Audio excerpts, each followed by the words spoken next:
Welcome to Empower, the program that spotlights women who are breaking barriers and driving progress. I am your host, Sharona J. And today on Empower, we are joined by an amazing woman, fondly known as Coach B. She is a dynamic life coach, healer, and transformational leader with years of experience in finance, coaching, and leadership. She's helping individuals and community find clarity, purpose, and healing. As the founder of Coach B Consulting and Alobee Global Network, she's empowering people to break limitations, reprogram their mindset, and create lasting change, especially among vulnerable groups seeking transformation.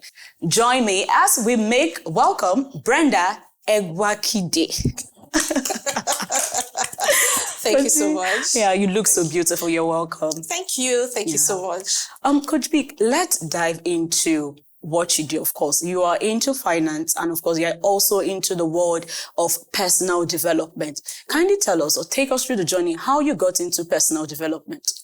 First and foremost, thank you for having me. I'm so excited to be here. For me, my life journey has actually just brought me through to where I am right now. I wish I could tell you that there was a moment where I decided that, this is what I'm going to be doing. But the truth is, I think life somehow directed my path. And I got to a point where I just knew that there was more to me, right? I knew that there was more. I knew I wanted to be more, So I remember when I was very young with my older brother, I used to tell him then that I want to be the Secretary General of the United Nations. Wow, interesting. And I remember him laughing at me then because there was an issue on ground at the time. I think they were trying to put Nigeria in the terrorist list or something like that. And then I said I was going to fight for the nation. And then my brother said to me that, but what if they already resolved that before you get there? I remember I had a good laugh and I said, but there'll be other issues, and I still want to do that. So I've always had, dreams like that, helping people, being a part of whatever it is that's happening with the country. But there was a point I got to in my life and I knew that, it can't just be every day. You wake up, you dress up, you go to work, you come back home, and then over and over again, I needed something different. And so somehow my paths were directed. I was able to attend a conference where I heard some of the things that I now share to other people. And it was an awakening for me. And then I decided at that point that, I'm going to do this. I'm going to help people be better. And somehow from my childhood, I realized that I've always had a bit of influence, amongst my friends, people listen to me for some reason. I don't know why, so I said I was going to milk that and then make sure that I'm able to influence people positively. So, that's just the short form of the answer to that. Remarkable. Yeah. Now, over time, you've, frequently talked about healing and purpose. Now, tell us, how do you help people, especially those in vulnerable and hurting background? What advice would you give them if they want to, venture into their journey of healing and purpose? So for me, part of what I do, and I do quite a number of things, but part of what I do is I have the one-on-one coaching where, people come to you and say, I'm trying to achieve this. I don't know what's going on. But when I have the conversations with them, I realize that, this is more than just what you want to achieve now. It has to do with where you're coming from, right? So we have those conversations. And because I'm a master practitioner of NLP, I also have, the knowledge to help them through their path. So usually what I do is I take you back. Okay. Where are you coming from? We just talk about it. Tell me about your childhood, and then I hear things and then I know that, the reason you're struggling with this now is because of something you may have experienced many years ago that you probably don't even remember, consciously anymore. So I take you through that journey and then we get to the point where you are. And by the time we are getting to, so this is the issue that brought you, you already have, a lot of lights, just based on where we are coming from. And part of other things that I do, like I said, I host an annual conference, Conversations with Brenda conference. I invite people to speak, right? And like I said, a conference was where I got my own awakening. So I give that opportunity to people. And so it's exciting to see that people attend those conferences and events and something awakens in them, right? So those are things that I put in place. I do one-on-one coaching. I have coaching courses as well that I try to help people through, either through healing, through discovery of purpose, identity. We do all of that just to make sure that people can come out and be all that they want to be. Yeah. Quite interesting. Yeah. Have you dealt with a difficult, is it client? I'll call them. Yeah, Have you dealt with a difficult client that you just felt like after everything I've done, you're still in that position, or he has not gotten to where exactly you'd want the person to get to? So here's the thing, Sharon. Whenever you wake up is your morning, right? And so there are people who think that they are ready. And then when they see the process, because healing isn't pretty, right? It's difficult. There's a lot of ups and downs. So you need to be ready. So there are people who think that they are ready. And then when we get into the process, they chicken out and they say, oh, let me come back next year, or I'm busy and all that. But I'm patient with them because I also understand it, right? That not a lot of people are ready to face that journey. But because of where I am coming from, I understand it as well. So it's not, you need to want it. I can't want it more than you, right? So I let people go, right? When it gets to the point where you know that, oh my God, I can't continue like this, then you come back. Yes, that's how it works. All right, you've been known to blend strategic thinking and heart-centered insight. Now tell us, how do you blend or balance rather logic and emotion when coaching? Oh, so I'm a very emotional person, and it's funny because I'm a lawyer as well, right? So I have the logic parts, but I also have the emotional parts. And like I said, because of the journey I have been through personally, I understand it, right? So again, coaching is not about, I don't impose. That's not my job as a coach. I'm not trying to impose on you. I'm just trying to help you see, right? I'm trying to help you reason. I'm trying to help you think through whatever it is that, you are dealing with. And with the healing journey as well, I'm trying to help you heal. And the truth is, people understand the difference when they do a coaching, just maybe one session, and I bring you to a place of awareness, because that's where it starts from. Some people are not even aware of what they are dealing with, right? So by the time I'm able to bring you to a place of awareness, you already know that, okay, there is work to be done, right? So it's not so much a struggle for me, because yes, there is the coaching, you ask your coaching questions, you try to be logical with the clients and all of that, but there is still the empathetic part of me. So when I newly started coaching, when I'm done with a session, sometimes I go and I start crying. And I'm like, God, what is all this? This is too much. Why is this person going through all of this, right? But with time, you get used to it. And so it's an interesting play. Interesting. I love the fact that you just mentioned the fact that you go to cry after speaking to. Now that leads me to my next question.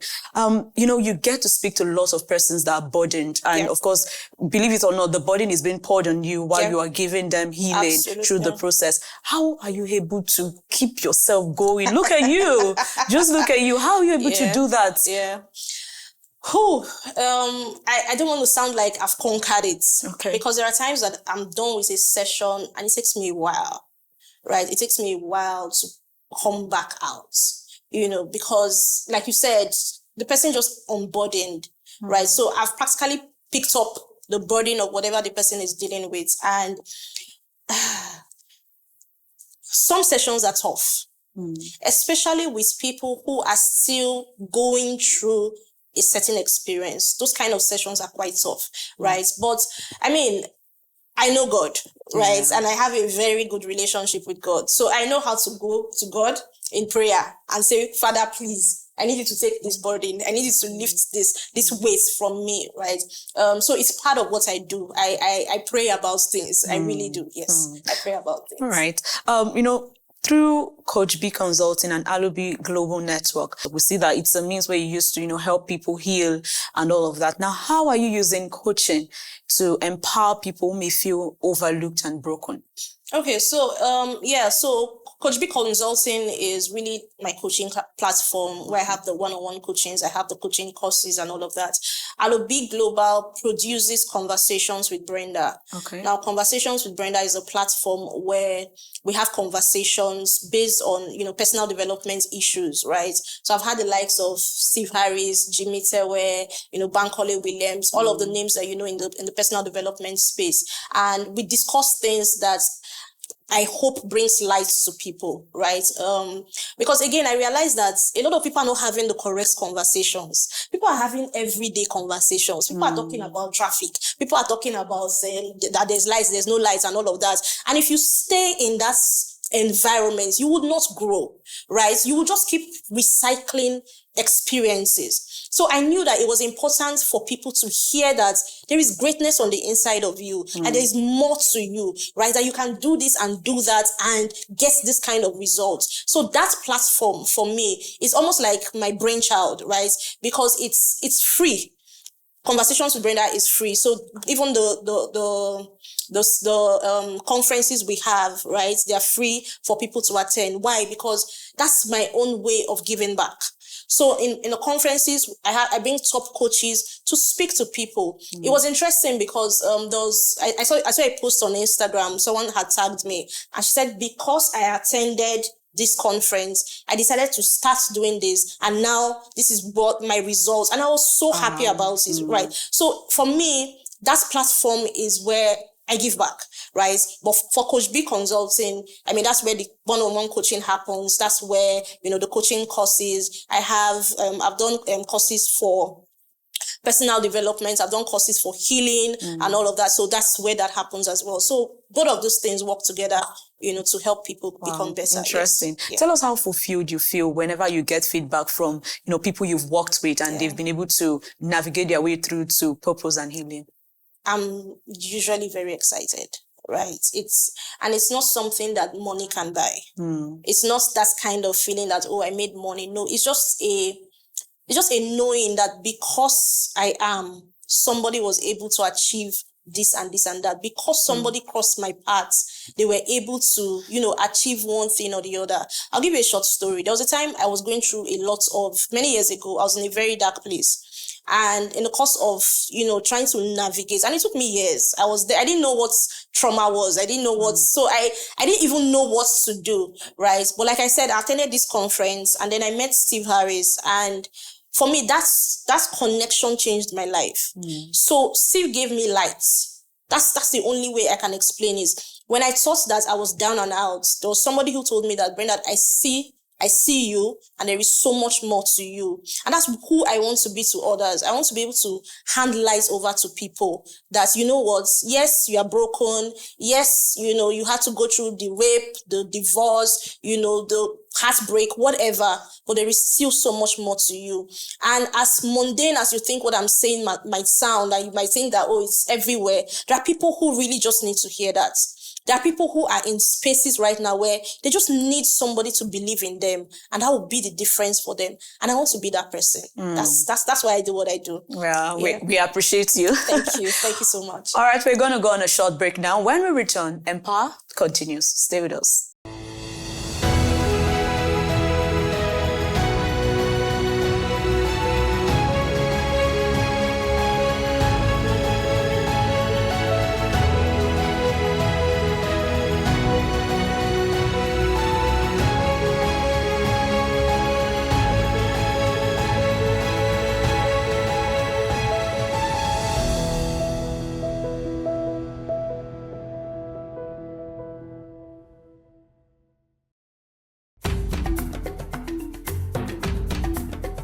Culture connects us beyond borders. It's a bridge between traditions, creativity, and the future. Culture is alive, shaping identities and communities every day. Art tells stories of resilience and vision. Artists blend tradition with innovation. Cultural preservation creates sustainability and empowerment.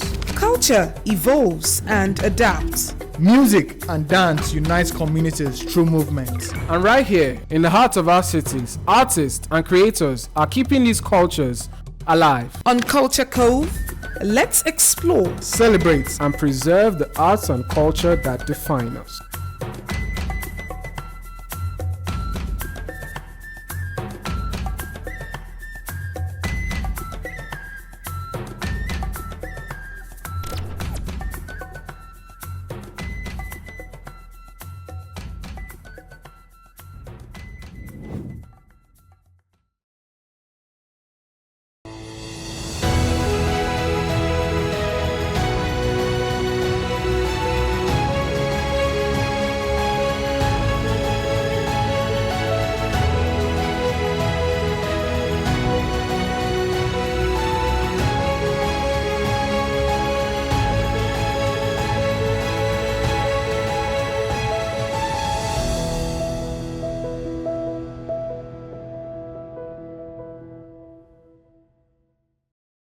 Welcome to Empower, the program that spotlights women who are breaking barriers and driving progress. Now, Coach B, in a world that we have, the world that we are right now, we have a lot of people struggling with self-worth and, clarity, lack of confidence. They do not believe in themselves and all of that. Now, I'd like you to share with us simple tools that can help people regain their self-consciousness and, of course, build confidence. Okay, that's a good question. So yes, a lot of people are dealing with identity crisis. Okay. Right? There's an identity crisis that people are dealing with. And the first thing for me is come back to yourself, right? And ask yourself the questions. Who am I? Why am I here? What's my purpose on earth? And a lot of times people think that purpose is something that is one big thing that they have to search for, go to the forest and look for your purpose. But the truth is that you are built for purpose, right? So I'll give you an example. If you have a car, right? The car is built to move, right? For transportation, to take you from one place to another. You can choose to buy a car and you start to spread your clothes on top of the car. That's not the purpose of the car. So that car is functioning below or outside of what it was designed for. Now, can it do those things? Yes, it can, right? But is that why it was created? No. Now, the car cannot now begin to look at the airplane and say, but why am I not flying? All you need to do is to look inwards. Okay, so what's my composition? Oh, I have an engine. Oh, there's a steering. This must mean something. Oh, okay, so when I do like this, the car goes this way. Okay, so when I press the accelerator, it moves. You don't need to go outside of the car to find the purpose of it. It's built for purpose. So everybody is built for purpose. There are things that come to you naturally. There are things you enjoy doing that somebody else does not even like, right? And the thing is, because it comes to us easily, a lot of times we mistake that and take it for granted. And we think that there's nothing to it. Meanwhile, there's somebody who would pay you for that thing, but you take it for granted because you think that it comes to you easily. So those are the things that you now begin to pay attention to. My first thing I will always say to people is pay attention to yourself. Look inwards. It's always on the inside of you. It's not on what social media says. It's not on what everybody else is doing. It's on how am I built? What is my makeup? Who was I before trauma happened? Who was I before the world told me to shut up? Those are the things that you need to ask yourself, right? Now,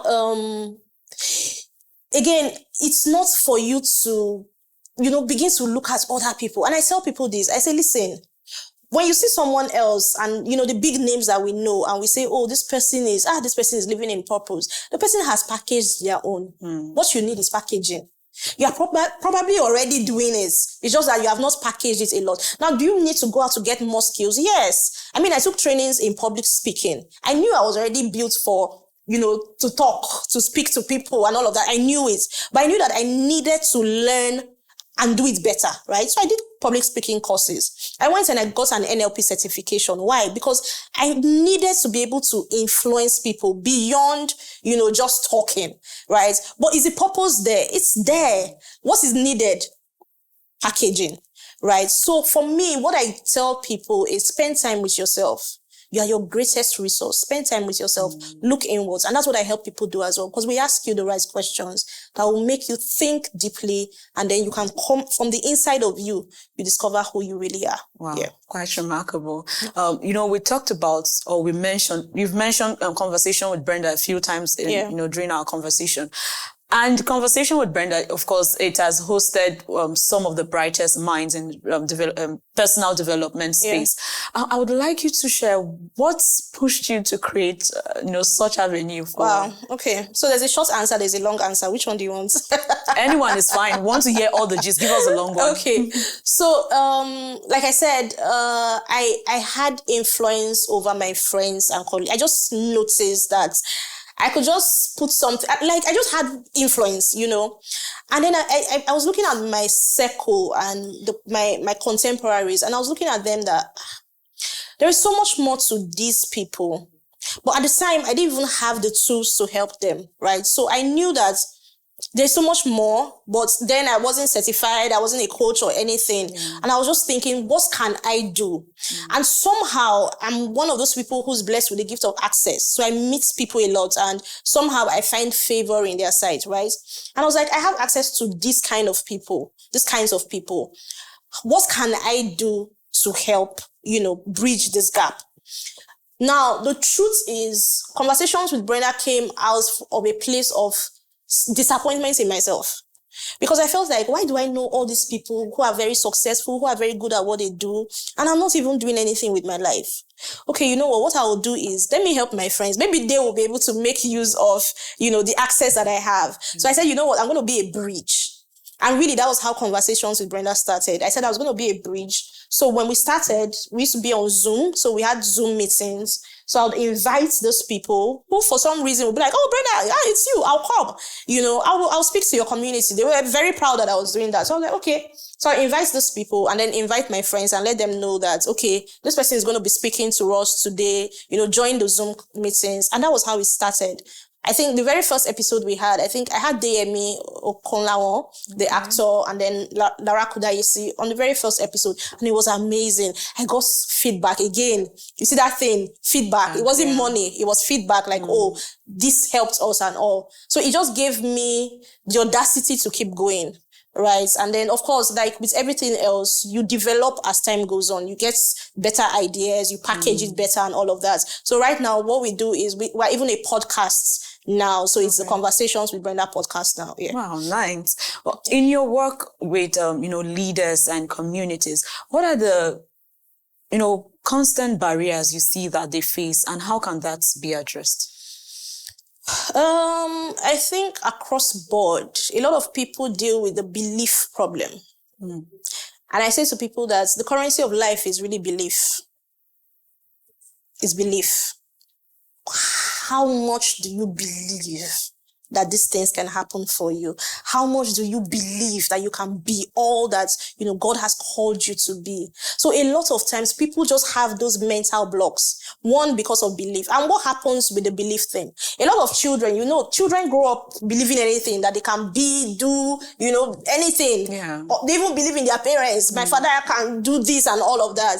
But as they grow up, it's almost like society now conditions them that, you see this, just keep it somewhere. And so we lose that childlike wonder, right?